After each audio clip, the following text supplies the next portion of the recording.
The day has just started and it is already not going well for businessman Claudio Verona. The car that picks him up every day is late and a young man called Ricardo has replaced his usual driver. The traffic is worse than usual as well, although Claudio blames it on the route Ricardo chose and not any outstanding circumstances. When Ricardo turns on the radio, the news reports riots happening in various zones of Rome. Apparently small groups of hoodlums decided to attack at the same moment in near perfect sync, but there hasn't been any official word from law enforcement. Claudio, who is currently trying to review some notes for an incoming meeting, barely pays attention but is still pretty annoyed by the radio in general, so he asks Ricardo to turn it off. He gets even more annoyed when Ricardo asks him to help him get into the economics business, but thankfully, his phone rings and interrupts the conversation. It's Sarah, his secretary, asking him what to do with the client waiting for him. Claudio tells her to offer him breakfast and to keep him there until he arrives, and after hanging up, he tells Ricardo he's sorry for him for having gotten involved in economics. When he finally makes it to the office, another secretary named Sylvia is there waiting for him with coffee and a reminder of his golf game. She's still a trainee, so Claudio tells her to ask for a meeting with Sarah so she can join his team because he likes employees with initiative. Afterward, he rushes into the elevator so he can join his coworker Marta, who refuses to give him a kiss when he asks for one. Marta reminds Claudio that their affair is over and that she's getting married soon, but Claudio doesn't care, because he's been married for 5 years and that has never stopped him. Not being able to take rejection, Claudio stops the elevator and pushes Marta against the wall, saying he misses the old days and not letting go of her when she tries to escape his grip. Claudio continues to harass her, trying to make her admit she liked it, so Marta gives in and says she did, only to suddenly grab his groin and tell him it would have worked out if he wasn't a filthy pig. When the elevator reaches her floor, she gets out after insulting him, but Claudio doesn't seem to mind. In fact, he likes such feisty personalities. After pressing the button to his floor, Claudio picks up a call from his wife Lorena, who tells him about the riots on the news. Things have gotten worse and now there are blocked streets. In the middle of their talk, the elevator gets stuck, but this doesn't faze Claudio because the same happened last month. As he tells his wife goodbye, Lorena tries to get him to buy milk after work, and he gets angry at her for thinking about that when he's in the middle of a complicated day. Claudio presses the emergency button and gets in contact with the maintenance technician to tell him he's stuck and he needs this problem solved as soon as possible because he must attend a very important meeting. The technician checks the system and informs him there's a problem with the power unit on the roof, so he'll send some of his men to check it out. While waiting, Claudio calls Sarah to remind her she must do anything in her power so their client doesn't leave, no matter how impatient he's getting. After lighting a cigarette, he starts hearing some noises outside and tries to call for help, but he's ignored. Claudio gets increasingly angry and calls maintenance again, but the technician tells him he's lost contact with his men on the roof, so he gives him their phone number so Claudio can call them directly. When the technician on the roof picks up, he says they're running a reset of the generator but they aren't quite sure of what the problem is quite yet, which angers Claudio even more. The conversation is suddenly interrupted when the technician sees something that makes them freak out and run, causing the call to end. Claudio presses the emergency button again to demand some answers, and after some arguing, the technician in charge accepts to go to the roof himself to see what's going on. Getting tired of waiting, Claudio decides to take the matter into his own hands. He takes off his jacket and starts pushing the elevator doors apart. It takes some effort but he eventually manages to open the first door wide enough for his body to fit. However, the second door gets stuck on a misplaced part and he only manages to open it enough for his head to fit through. The elevator has stopped right before reaching the 7th floor, and this gives Claudio a look into the offices. He asks for help but nobody answers, so he tries to climb through the door gap, but it isn't wide enough for him to go through. Claudio resigns himself to waiting again and gets a new call from Lorena, who is afraid because someone is knocking hard on the door yet they don't answer. He tells her to call the police, but Lorena says the line isn't working, so instead Claudio tells her to lock herself in the bedroom while he calls a friend of theirs, Stefano, to ask him to go check on her. Stefano agrees to do this favor for Claudio, but he does warn him that it may take him a while to arrive because the traffic is awful. When he calls Lorena again to tell her Stefano is on his way, she is even more scared because the news is showing violence taking over the streets. Claudio doesn't take her seriously and just tells her to calm down and wait for Stefano before hanging up. Moments later, he's looking at the news headlines on his phone. They all talk about the strange attacks and blocked roads in Rome. They also mention a lab on fire that was recently evacuated. After lighting another cigarette, he's suddenly startled by cries of help. A scared group of people runs past the elevator, including Marta, who falls to the floor right in front of him. She begs for his help and Claudio grabs her arm, trying to keep her with him, but whatever is on the other side of the elevator doors is stronger than him and drags Marta away. Finally taking the situation seriously, Claudio steps back as fear sinks into his mind. Curiosity gets the best out of him, though, so he approaches the door again to take a look and is startled by 2 zombies trying to reach inside to catch him. Claudio steps back again until his back hits the wall and can only stare at the strange creatures in front of him that leave as suddenly as they arrived when they hear a voice down the hall. While trying to process what he just saw, he receives a call from Stefano telling him he's almost at his house. Claudio tries to explain what's going on to him, but Stefano doesn't understand him, and the call ends when he's attacked by the zombies on the streets. The next person that contacts Claudio is the technician through the elevator communicator, saying he couldn't find his workers. Claudio tries to explain the problem again, But this man doesn't understand him either, and once more, the call ends when the zombies attack and kill the technician. After crying in despair, Claudio calls Lorena and Sarah, but neither of them picks up. A moment later though, Sarah calls back, and she's in the middle of telling him she's locked up when a zombie reaches inside the elevator and grabs Claudio by the neck. After some struggling, he manages to free himself and moves to take the handrail off the elevator wall to use it to beat up the zombie's head until it dies. Now there's blood on the elevator floor, his hands and face, so Claudio grabs a bottle from his suitcase and throws water on himself to wash some of the blood off. The sight of the dead zombie is getting on his nerves, so he uses the handrail to push it away. Soon Claudio finds something else to keep himself busy. Zombie blood is starting to spread on the elevator floor, so he uses some paperwork he has in his suitcase to cover it and hopefully stop it from going farther. When he hears a noise, he grabs the handrail to defend himself, but it turns out it's just Sylvia. He calls her over and, after telling her to speak in a low tone so the zombies don't find them, he asks for her help opening the door, using the handrail as leverage. Sadly, two people are still not enough to succeed, and things get more complicated when the handrail slips off Claudio's hands, making some loud noise. They can hear the zombies coming, so Sylvia tries to enter the elevator, but the gap isn't wide enough for her either, so she runs away before the zombies find her. One of them arrives right after she leaves and tries to reach for Claudio, but Sylvia comes back then and beats it to death with a golf club she found around. The two of them laugh at the fact she's beaten his boss with his own favorite club and don't see more zombies coming. They jump on Sylvia and feed on her until she's dead. Claudio picks up his phone and checks the news. It seems the army has finally been mobilized. He calls Lorena and starts crying when there's no answer, but after quite a few rings, she finally picks up the phone. She's telling him about a reporter being attacked on camera and people going crazy around the city when zombies find her as well, ending the call when they attack her.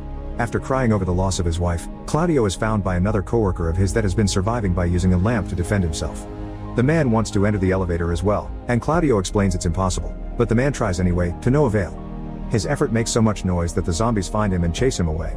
Moments later, Claudio hears a zombie walk by and calls it over on purpose to taunt it and make fun of it for not being able to reach him, only getting more excited with his teasing when more zombies join the first one. He grabs the handrail and starts beating them up, only to get distracted by screaming at the end of the hall. It's his secretary, Sarah. She asks for his help, causing the zombies to notice her and go after her. Even when she enters an office to get away, they just follow her inside. Claudio throws his watch at them, begging them to spare her, but it's pointless. Not knowing what else to do, Claudio searches on his phone for the video of the reporter being attacked on camera. The woman explains law enforcement has confiscated cameras and expelled all reporters from the area, so she's live streaming with her phone after reaching the outskirts of the city. She tells the viewers not to try to reason with the zombies, which she calls possessed people, and recommends getting out of the city right before the zombies jump on her. As if synchronized with the recording, zombies reach the elevator door at the same time, and that's the moment when the power goes out. Claudio watches the zombies while smoking a cigarette when suddenly, he hears some gunshots outside the door. All the zombies fall dead and Claudio takes the chance to call for help, gaining the attention of an armed police officer, Marcelo. After making sure Claudio isn't wounded, Marcelo explains he's alone and he's lost contact with headquarters, and when a zombie tries to attack him, he easily shakes him off and shoots him with his rifle. After trying to open the doors and failing, Marcelo decides to try to fix the generator, so he gives Claudio a walkie-talkie for him to guide him through the building and a gun to defend himself. Marcelo leaves after Claudio gives him directions to navigate the floor. He tries to light another cigarette and fails, and as he curses his luck, he accidentally presses the button on the walkie-talkie and sends his colorful words to Marcelo, who scolds him for contacting him like this. Such noise could attract the zombies, so Claudio should only call when absolutely needed. After promising him to lend him his lighter later, Marcelo interrupts the chat to shoot the group of zombies that approach him, only to inform Claudio a moment later that the stairs to floor 9 are blocked by a pile of furniture that would take forever to move. Claudio takes a moment to calm down and think, and this helps him get an idea. There's been work underway on that floor, so there should be a scaffolding that Marcelo can use to reach the roof. After passing by a pile of bodies, Marcelo has no other choice but to shoot a window to be able to reach the scaffolding. The noise attracts some zombies, but Marcelo stays silent and manages to sneak around undetected. After Claudio warns him to be careful because the technicians had been attacked up there, Marcelo reaches the roof and restarts the power. Lights in the elevators are on again, but the doors still won't close. Claudio uses his phone flashlight to look between the doors and finds the misplaced piece that is keeping them stuck. He tries to reach it with his hand to no avail, and his efforts are soon interrupted when a zombie appears at the door gap and tries to grab it.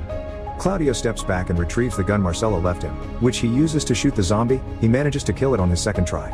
More zombies show up after that one and Claudio hesitates, but thanks to some encouragement from Marcelo through the walkie-talkie, he steps up and shoots every single zombie at the door. Marcelo congratulates him for a job well done, but Claudio is in shock, feeling guilty for having killed people, especially because they were his colleagues and he even knew his families. Marcelo corrects him, they aren't people, they are infected, and Claudio had to do what he had to do, so he repeats that, trying to believe it. His thoughts are interrupted when zombie noises reach him through the walkie-talkie and he loses contact with Marcelo. Not being able to take it anymore, he stares at the gun and starts considering the idea of shooting himself, especially after he looks at some pictures of his wife on the phone.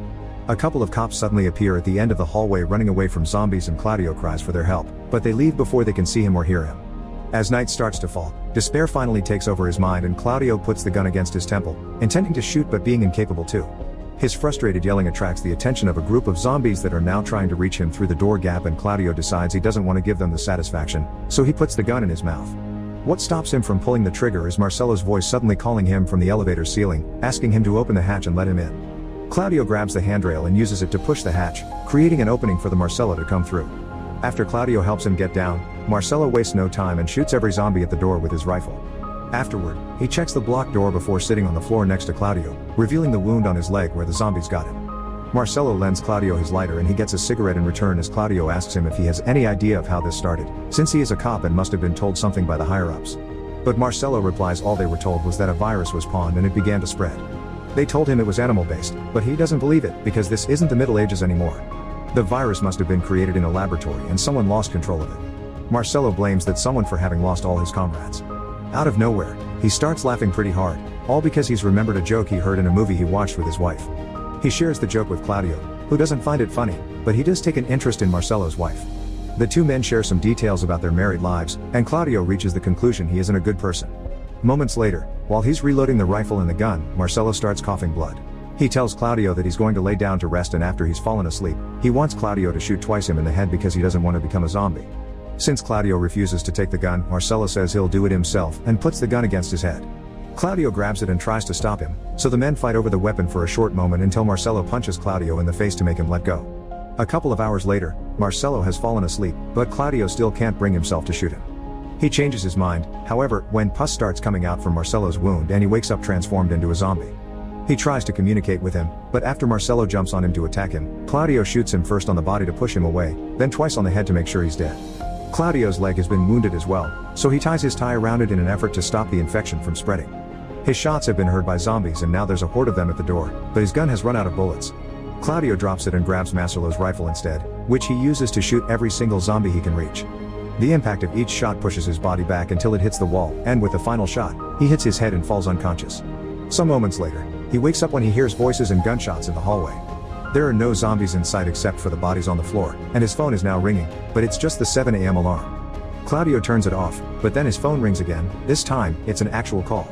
To Claudio's delight, he hears Lorena's voice, who is actually alive and well. She had run out of the house and the military saved her. The call abruptly ends when his battery dies, but this is enough motivation for Claudio to try to escape again. He grabs the handrail and tries to push the elevator piece that is blocking the doors, but he can't reach it at the right angle, so he drags Marcelo's body over and steps on it to reach in between doors with his hand. He manages to grab the piece and take it out. This allows him to push the door all the way and widen the gap. Claudio's finally free. After drinking the leftover water, he climbs out of the elevator and steps over some zombie bodies to reach the hallway. After finding his watch on the floor, he puts it in his jacket on before going downstairs. When he makes it to the lobby, he finds even more bodies, including a legless zombie that drags itself over to him and tries to grab him. Claudio pulls the rifle trigger, but there are no bullets left, so instead he smashes the zombie's head with his foot. As Claudio leaves the building and walks through the streets of Rome, he notices there is no life around, just zombie bodies everywhere.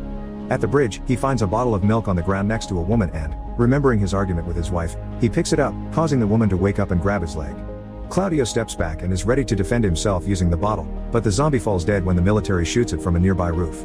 They're seen by Claudio, who quickly raises his arms and shows them he's fine, hoping they'll allow him to join the refugee shelters.